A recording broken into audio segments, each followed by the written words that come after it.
आज हम चित्रकला के तत्वों के बारे में बात करने जा रहे हैं। Element of painting. चित्रकला के 6 तत्व माने गए हैं, जिसमें रेखा, रूप, रंग, तान, पोत, अंतराल प्रमुख रूप से सामने दिखाई देते हैं। रेखा के बारे में हम बात करें तो रेखा 2 बिंदुओं के बीच की दूरी को रेखा कहते हैं, और जब हम डॉट डॉट डॉट लगाते हैं निरंतरता के साथ में, तो एक रेखा का आभास हमारी दिखाई देता है।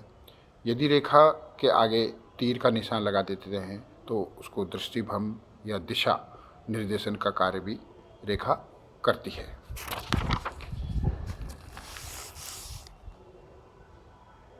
परिभाषित के बारे में आप बात करें या परिभाषा डेफिनेशन के बारे में बात करें तो 2 बिंदुओं की, जैसे आप पूर्व में मैंने आपसे बात की कि 2 बिंदुओं के बीच की जो रेखाओं का जो विस्तार है उसे रेखा कहते हैं। रेखाओं का वर्गीकरण की हम बात करें तो 2 तरह की रेखाएं सामने दिखाई देती है, एक औपचारिक रेखाएं और एक अनौपचारिक रेखाएं। औपचारिक रेखाएं वो रेखाएं कहलाती हैं जिसमें ज्यामितीय एवं स्थापत्य की रेखाएं जो यंत्रों की सहायता से खींची जाती हैं उन्हें औपचारिक रेखाएं कहते हैं। बिल्डिंग्स, कुतुब मीनार, भवन में इन रेखाओं का प्रयोग देखने को मिलता है।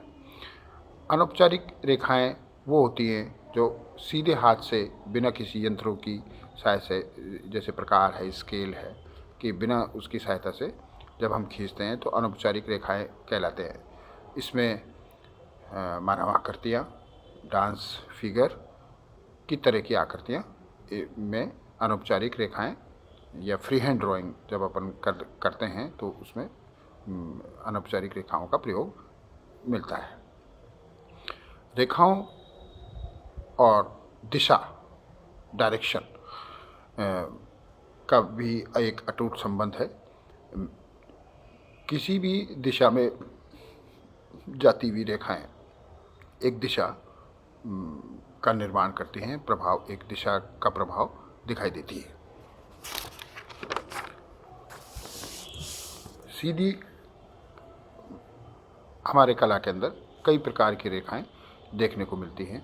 सीधी खंबड़ लंबवत रेखा जो कि खड़ी रेखा होती है, जो एक दृढ़ता, स्थायित्व, शक्ति का प्रभाव हमारे सामने आता है। सीधी पड़ी हुई रेखा विश्राम, शांति का प्रभाव